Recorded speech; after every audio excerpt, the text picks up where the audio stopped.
ఆంధ్రప్రదేశ్లో పవన్ కళ్యాణ్ గారి రాజకీయ భవిష్యత్తు మనం చూస్తుంటే ఈ మధ్యకాలంలో క్రమంగా ఆయన స్వతంత్రంగా ఆయన రాజకీయ భవిష్యత్తు కన్నా కూడా చంద్రబాబు నాయుడు గారి రాజకీయ భవిష్యత్తు కోసమే ఆయన పనిచేస్తున్నట్టు కనిపిస్తుంది. అంటే అనేక మార్గాలు, అంటే ఒక రకంగా సహజంగానే జనసేన పార్టీ ఆవిర్భావం అయినప్పటి నుంచి కూడా ఆయన ఆవిర్భించినప్పుడు నుంచి కూడా ఆయన చెప్పేది ఏంటంటే, నేను ప్రశ్నించడానికే పార్టీ పెట్టానని చెప్పేసి అనేక మార్లు చెప్పడం జరిగింది. ఆయనతో పాటు స్వచ్ఛందంగా చాలామంది చాలా పెద్ద పెద్ద వ్యక్తులు కూడా నడవడం జరిగింది. కాకపోతే ఆయన తీసుకుంటున్న నిర్ణయాలు ఇత్తా కొంతమంది దూరం కావడం జరిగింది, కొంతమంది అక్కడే ఉన్నారు. సో కాబట్టి ఈ మధ్యకాలంలో అనూహ్యంగా జగన్మోహన్ రెడ్డిని ఓడించి మళ్ళీ నేను అసెంబ్లీకి వస్తాను అది దాన్ని ఆయన చెప్పడం జరిగింది. సో కాబట్టి అన్నట్టుగానే ఓడించాడు, తర్వాత రావాడు అని ఇది చేస్తున్నాడు. కానీ వచ్చినప్పటికి కూడా ఏదైతే ఆ పార్టీ అధికారంలో ఉన్నప్పుడు కూటమి ప్రభుత్వం ఏర్పడడానికి కీలకంగా పవన్ కళ్యాణ్ దీంట్లో కీలకమైన బాధ్యత వహించాడని చెప్పేసి ఒక పక్క చంద్రబాబు నాయుడు గారు కూడా మోడీ గారు కూడా చెప్తున్నప్పటికీ ఈయన స్థాయిని ఈయన తగ్గించుకుంటూ పదే అంటే ఒక నాయకుడు అన్న తర్వాత ఆయన నాయకుడు మీద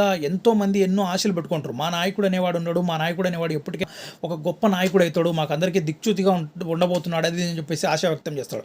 సో ఒకటి చంద్రబాబు నాయుడు గారికి సపోర్ట్ చేయొద్దని ఎవరు చెప్పడం లేదు, చంద్రబాబు నాయుడు గారిని అభిమానించొద్దని కూడా ఎవరు చెప్పడం లేదు. తప్పకుండా అభిమానించవచ్చు, ఆయన స్ఫూర్తిని తీసుకోవచ్చు, ఆయన స్టైల్ను ఇష్టపడవచ్చు, ఆయన చేస్తున్న ప్రతి దాన్ని కూడా ఇష్టపడి అలాంటి దారిలో కూడా నడవడానికి కూడా ప్రయత్నాలు చేస్తే ఎక్కడ కూడా తప్పులేదు. కానీ ఇక్కడ నాయకుడిగా నేను పనికిరాను, కేవలం చంద్రబాబు నాయుడు గారే నాయకుడిగా ఉండాలి, చంద్రబాబు నాయుడు గారు మాత్రమే ముఖ్యమంత్రిగా ఉండాలని ఆయన ఆశ వ్యక్తం చేస్తున్నాడు. కానీ లక్షలాది మంది కోట్లాది మంది జనాలు కూడా పవన్ కళ్యాణ్ కూడా ముఖ్యమంత్రి కావాలని కోరుకుంటున్నారు.